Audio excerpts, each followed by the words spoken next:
Hello guys, જય સિયારામ.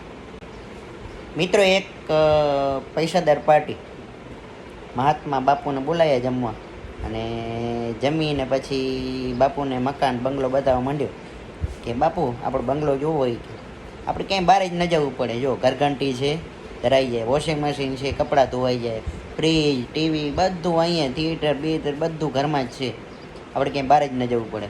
બાપુ કે બેટા બારે તો જવું પડશે. તો કે કાં બાપુ, અહીંયા શમશાન નથી ને કે જવું તો પડશે એક દી, નહીં જાય તો કાઢવો પડશે. એટલે કે છે, લેશે જમણા જાલી કરો પલમાં ખાલી, કેસે જમણા જાલી કરો પલમાં ખાલી, તારુડા પણ નહીં આવે કંઈ કામમાં, કંઈ કામમાં, તારે રેવું ભાડાના મકાનમાં, હે તારે રેવું ભાડાના મકાનમાં.